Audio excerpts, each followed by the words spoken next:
नमस्कार। संधि विषयक पाठ्यक्रम के पंचम सप्ताह के अंतिम व्याख्यान में आपका स्वागत है।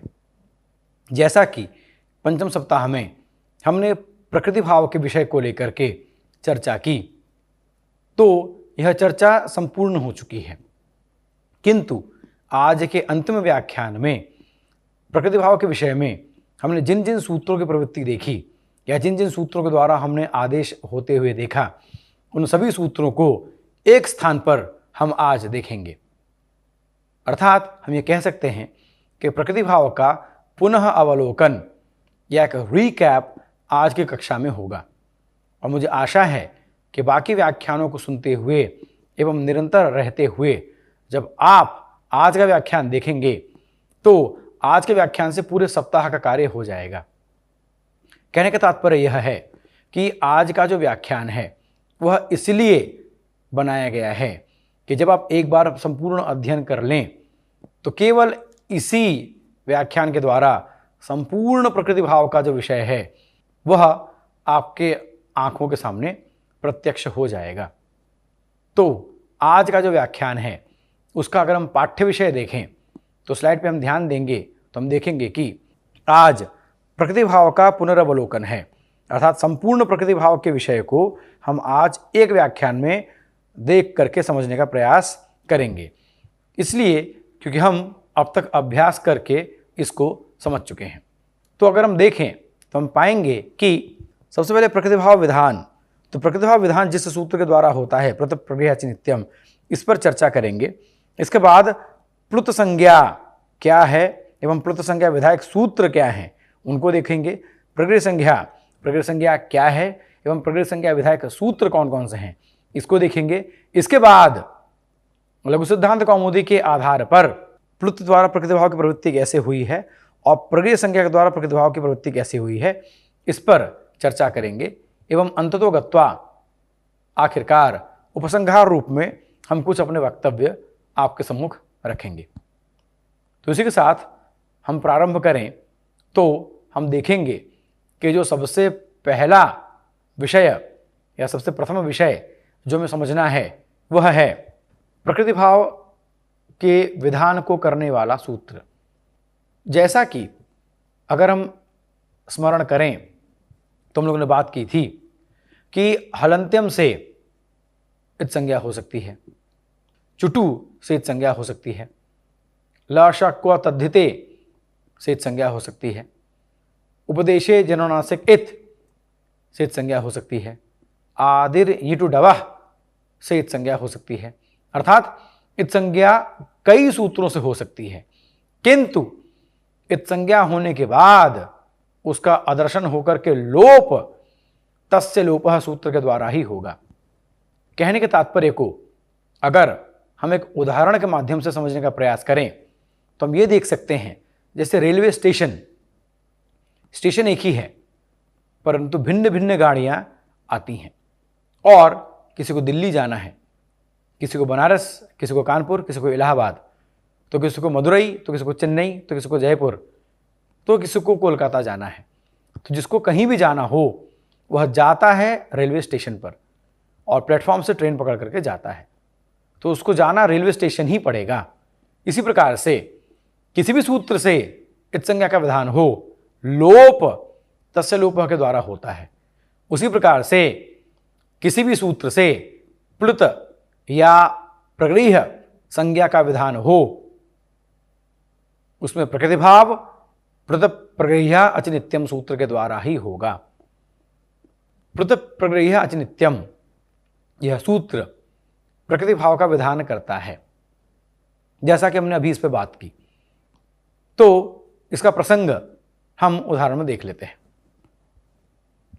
जैसे प्लुत या प्रगृह्य अगर किसी को संज्ञा मिल गई, उसके बाद अगर अच आ गया अर्थात स्वर आ गया तो उसका प्रकृति भाव हो जाता है। जैसे आगच्छ कृष्णा अत्र गौश्चरति, तो यहाँ पर आगच्छ कृष्णा, ये जो कृष्णा है ये प्लुत हो गया। प्लुत क्यों है इस विषय को देखेंगे, परंतु आगच्छ कृष्णा ये प्लुत हो गया। जैसा कि हमने देखा है दूराधूते च सूत्र के प्रसंग में, परंतु उस विषय को अभी आगे देखेंगे। तो कहने का तात्पर्य क्या है, आगच्छ कृष्ण, यहां प्लुत हो गया, नंबर 1 पहली शर्त पूरी हो गई। इसके बाद अत्र में जो अ है वो स्वर है, तो क्या होगा यहां पर प्रकृतिभाव हो जाएगा। तो कृष्णा और अत्र, तो प्रकृतिभाव हो गया। तो प्रकृतिभाव होने का तात्पर्य क्या है कि जैसा है वैसा ही रहेगा, तो कृष्णा अत्र हो जाएगा। इसी प्रकार से मान लीजिए अगर हम कहें कि कृष्णा आगच्छ, कृष्णा आओ, अगर हम ऐसे कहते हैं तो यहां पर भी कृष्णा आगच्छ, तो यहां पर भी प्रकृतिभाव हो जाएगा, क्योंकि कृष्णा प्लुत है और आगच्छ में जो आ है वो स्वर में आता है। अर्थात प्लुत प्रगृह्य अचनित्यम, यह सूत्र प्लुत अथवा प्रगृह्य होने पर उसको प्रकृतिभाव आदेश कर देता है। और प्रकृतिभाव का तात्पर्य हुआ यथावत स्थिति होना, जैसा है वैसा ही रह जाना। जैसे कृष्णा अत्र, तो कृष्णा अत्र यही रहेगा, यहाँ कोई विकार नहीं आएगा, विकार अर्थात परिवर्तन नहीं आएगा। अब इसी के साथ हम अगर आगे देखें तो हम पाएंगे कि महर्षि पाणिनि कृत अष्टाध्यायी में प्लुत संज्ञा को लेकर के इतने सारे सूत्र दिए गए हैं, 26 से 27 सूत्र दिए गए हैं।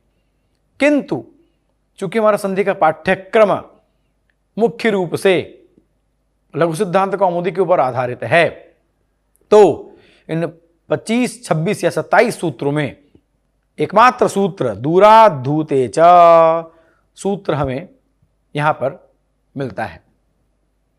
यहां पर कहने का तात्पर्य है लघु सिद्धांत कौमुदी में बाकी सारे सूत्रों की प्रवृत्ति हमें नहीं दिखती, क्योंकि जैसा कि प्रथम सप्ताह में हमने बात की थी कि लघु सिद्धांत कौमुदी जो है वो लौकिक संस्कृत को समर्पित करते हुए बनाया गया है, और जो वेद विशिष्ट सूत्र हैं अर्थात वैदिक शब्दों के निर्वचन के लिए जो विशेष सूत्र बनाए गए हैं उनको लघु सिद्धांत कौमुदी से हटा करके रखा गया है, जिससे कि जो वेद राशि को पढ़ने के इच्छुक छात्र हैं वो परिश्रम के साथ उसको अलग से पढ़ करके समझ लें।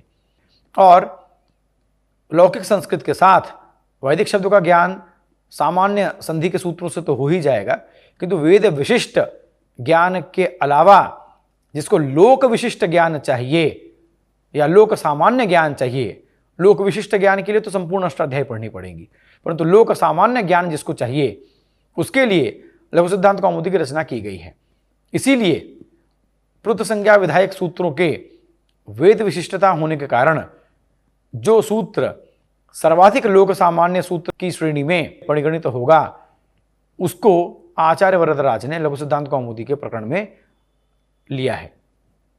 और इन सभी प्रसंगों में दूराद्धूते च सूत्र हमको मिलता है, अर्थात दूराद्धूते च यह जो सूत्र है यह प्लुत संज्ञा विधायक सूत्र है, और प्लुत होने के कारण प्रतिभाव हो जाएगा, जैसा कि हमने अभी देखा था। तो यह सूत्र क्या कहता है कि दूर से आवाहन करने पर दूरात हूते च, जैसा कि हम स्लाइड में देख सकते हैं, दूरात हूते च, दूर से बुलाने पर जो वाक्य का टी है उसकी प्लुत संज्ञा हो जाती है, और प्लुत संज्ञा हो जाएगी वाच्यवाद में रहने पर, और प्लुत होने के कारण प्रतिभाव हो जाएगा, जैसा कि हमने अभी आगच्छ कृष्ण अत्र में देखा। जैसे कृष्णा अत्र, तो टी हम जानते हैं किसे कहते हैं, अंतिम अच। अब अंतिम अच जिस समुदाय का आदि हो, इस विषय को हम समझ चुके हैं, पर मोटा मोटी प्रकृतिभाव के प्रसंग में टी का तात्पर्य हुआ अंतिम अच, मोटा मोटी समझने के लिए लघु सिद्धांत कौमुदी की दृष्टि में। तो कृष्णा अत्र, तो कृष्णा ण में जो अ है वह टी हो गया, तो इसकी प्लुत संज्ञा हो गई, क्योंकि बाद में स्वर है अत्र, तो यहां पर क्या हो गया प्रकृतिभाव, अर्थात जैसी स्थिति है वैसी ही हो गई, कृष्णा अत्र। तो प्लुत के द्वारा प्रकृतिभाव की प्रवृत्ति करने वाला एकमात्र सूत्र हमको मिलता है लघु सिद्धांत कौमुदी में, वो है दूराद्धूते च। अब इसके बाद प्रसंग है प्रगृह्य संज्ञा विधायक सूत्रों का। प्रगृह्य संज्ञा को विधान करने वाले 9 सूत्र हमें अष्टाध्याय में मिलते हैं, मुख्य रूप से 9 सूत्र हमको यहाँ पर दिखते हैं। जैसा कि स्लाइड में अगर हम देखें तो हम पाएंगे कि ईदुदे द्विवचन प्रगृह्यम से लेकर के ईदुतौ च सप्तम्यर्थे यहाँ तक हमको प्रगृह्य संज्ञा विधायक सूत्र हमको दिखता है। और यहाँ पर संधि के प्रसंग में हमें यहाँ पर 5 सूत्र दिखते हैं जिनको समझने के लिए स्लाइड का आश्रय हम लेंगे। ईदुदे द्विवचनम प्रगृह्यम अतसो माथ निपात एका जनांग ओथ और संबुद्धौ शाकल्यस्येता वनार्षे।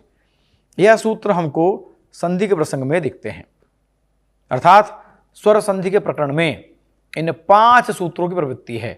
तो 9 में से 5 सूत्रों की प्रवृत्ति आचार्य वरदराज ने लघु सिद्धांत कौमुदी में दर्शाई है। अब इन 5 सूत्रों के द्वारा प्रगेय संज्ञा का विधान होता है एवं प्रगेय संज्ञा के विधान के द्वारा प्रकृति भाव की सिद्धि होती है।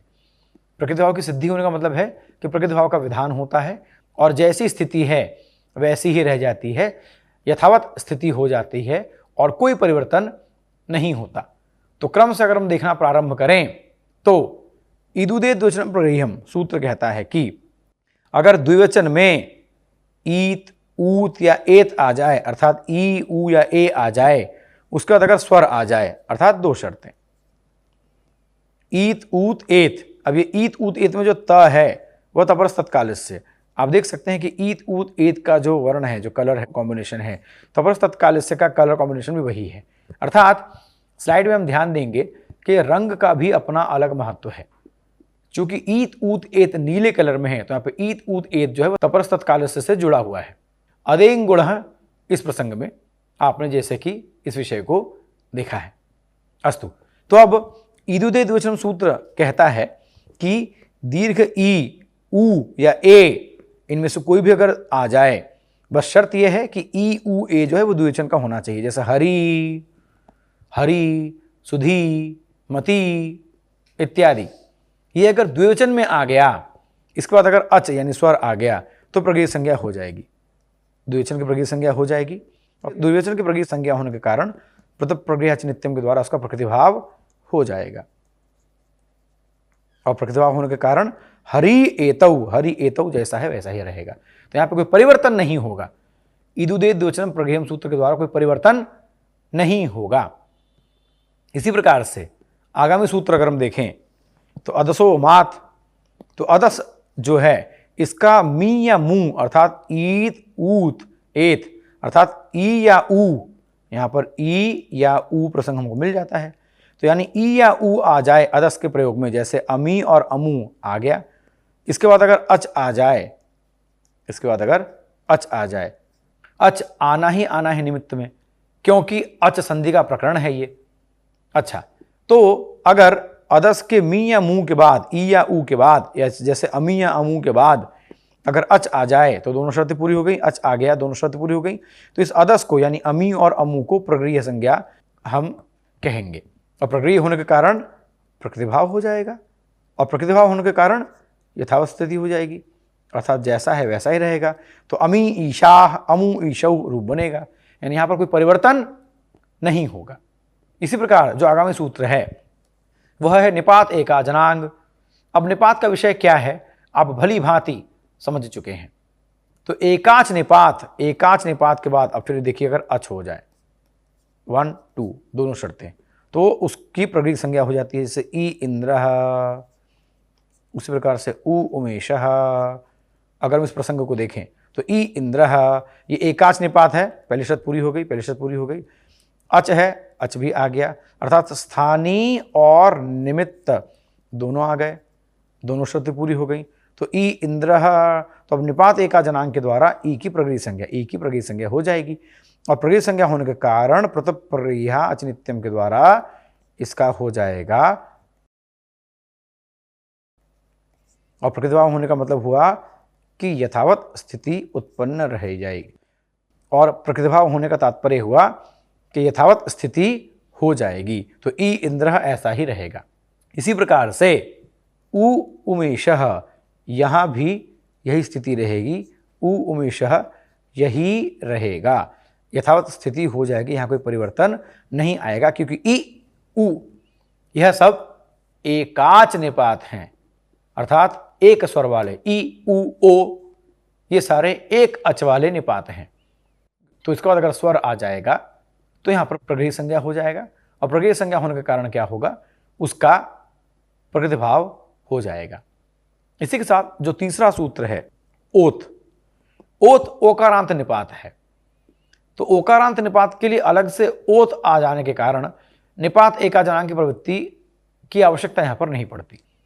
तो निपात एकाजनांग ई उ इसी के लिए सीमित हो जाता है। एक प्रकार से सीमित शब्द का प्रयोग ठीक नहीं है, परंतु हम अगर कौमुदी के लौकिक सिद्धांत कौमुदी के उदाहरण की बात करें तो ई उ में इसकी परिणति हो जाती है और ओ के लिए हम ओत सूत्र लेकर के चले जाते हैं। तो ओत क्या कहता है? अगर ओकारांत निपात हो, अब इस ओकारांत निपात में ओ स्वयं आ जाता है, अहो, नो सब आ जाते हैं, तो इसलिए ये भी इसमें आ गया। तो खैर, तो ओत सूत्र क्या कहता है कि अगर ओकारांत निपात हो, उसके बाद अगर अच आ जाए तो इस ओकारांत निपात को प्रगृह्य कहेंगे। अर्थात अहो, ईशा, अब ओकारांत निपात 7 हैं संख्या में, जो कि आप देख चुके हैं इससे पहले भी। अच्छा, तो ये 7 ओकारांत निपात हैं। अब अहो ओकारांत निपात है, उसके बाद अच, ईशा, ई आ गया, अर्थात दोनों शर्तें पूरी हो गई, अर्थात स्थानीय और निमित्त दोनों आ गया। तो प्रगृह्य संज्ञा हो गया अहो का, और अहो के प्रगृह्य संज्ञा होने के कारण प्रतिभाव होकर के अहो ईशाह यही बन जाएगा। इसी प्रकार से ओ ईशाह, हो ईशाह, आहो ईशाह, उताहो ईशाह इत्यादि जो भी है सबका प्रतिभाव होते हुए रूप सिद्ध हो जाएगा। इस विषय को हम तद विषय कक्षा में स्पष्ट कर चुके हैं। आज की कक्षा में एक पुनः अवलोकन करते हुए अगर हम देखें तो ओत अर्थात ओकारांत निपात के बाद अगर अच आ जाए तो उस ओकारांत निपात की प्रगृह्य संज्ञा हो जाएगी, और प्रगृह्य संज्ञा होने के फलस्वरूप प्रतिभाव होकर के यथावत स्थिति हो जाएगी। जैसे अहो ईशाह, तो स्लाइड को देख करके एक क्षण में आप इसको रिवाइज या पुनः स्मृति में लेकर के आ जाएंगे। तो इस प्रकार से ओत सूत्र की व्याख्या के उपरांत अब हम पहुंचेंगे संबुद्धौ शाकल्यस्येता वनार्षे। इसमें यहां पर अनार्षे का अर्थ आता है लौकिक संस्कृत। अब अनार्षे कैसे लौकिक संस्कृत है इस विषय में हम चर्चा कर चुके हैं, पर अब सार रूप में कहें तो संबुद्धि वाला ओत अगर आ जाए, अर्थात संबोधन वाला ओत अगर आ जाए, संबोधन का एक वचन वाला ओ अगर आ जाए, अर्थात ऐसा ओ जो संबोधन के एक वचन में आता हो या संबोधन के एक वचन के अंत में आता हो, जैसे विष्णु, भानु, इसके बाद अगर अच आ जाए तो उस संबुद्धि वाले ओत की प्रगृह्य संज्ञा हो जाती है विकल्प से। यानी हमने जितने सूत्र देखे आज, उसमें यही एकमात्र सूत्र जो विकल्प से विधान करता है, शाकल्यस्येता वनार्षे, शाकल्य शब्द के कारण। तो ये विषय तुम समझ चुके हैं। अब इसके बाद आगे अगर हम बात करें तो विषय यह होगा कि संबुद्धौ शाकल्यस्येता वनार्षे सूत्र क्या कहता है, स्लाइड में देखेंगे। संबुद्धि वाला ओत अगर आ जाए, जैसे विष्णु आ गया, इसका अच आ जाए, अच आ गया, यानी स्थानीय निमित्त दोनों शर्तें पूरी हो गई, तो अब क्या होगा, इसका प्रगृह्य हो जाएगा, प्रगृह्य हो गया, और प्रगृह्य होने के कारण क्या होगा, इसका प्रतिभा हो जाएगा। तो विष्णु इति यही सिद्ध हो जाएगा। लेकिन चूंकि यह जो सूत्र है यह एक विकल्प सूत्र है, अब यहां देखेंगे, चूंकि विकल्प सूत्र है इसलिए अगर हम इस सूत्र की प्रवृत्ति करेंगे तो विष्णु इति, और अगर इस सूत्र की प्रवृत्ति हम नहीं करते तो अयादि संधि के द्वारा विष्णु इति, अब यहां पर ध्यान देंगे, विष्णु इति ओ को अव आदेश हो जाएगा तो बनेगा विष्णव इति। अब वर्ण सम्मेलन करके विष्णविति बन जाएगा। अर्थात संबुद्धौ शाकल्यस्येता वनार्षे सूत्र के वैकल्पिक होने के कारण विष्णु इति विष्णविति दोनों बन जाएगा, भानो इति भानविति, साधो इति साधविति इत्यादि बन जाएगा। और इसके प्रसंग में हमने ये भी देखा था कि विष्णु इति को 3 रूप बन जाते हैं, विष्णु इति, विष्णविति, विष्णु इति। किंतु अभी पुनः अवलोकन में इसकी सिद्धि नहीं करेंगे, इसकी सिद्धि का प्रसंग हमने इस सूत्र की व्याख्या में पहले ही देख लिया है। अब इसी के साथ प्रगृह्य एवं प्लुत विधान पूर्वक जो प्रकृति भाव होता है यह विषय संपूर्ण होता है, और आगामी सप्ताह जो 6वां सप्ताह होगा या जो 6th मॉड्यूल होगा उस मॉड्यूल से हम व्यंजन संधि का प्रसंग को लेकर के आगे बढ़ेंगे। अर्थात द्वितीय सप्ताह से लेकर पंचम सप्ताह तक हमने स्वर संधि का अवगाहन किया और अब जो षष्ठ सप्ताह है अर्थात जो 6वां सप्ताह है उसमें हम व्यंजन संधि को लेकर के अपने विचारों को लेकर हम सामने आएंगे।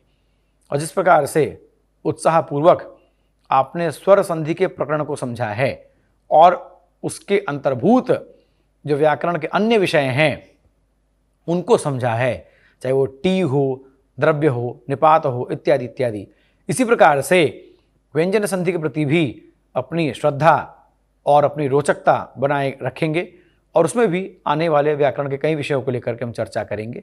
तो आगामी सप्ताह में व्यंजन संधि के साथ आपसे भेंट होगी और तब तक के लिए आपको हार्दिक आभार के साथ धन्यवाद।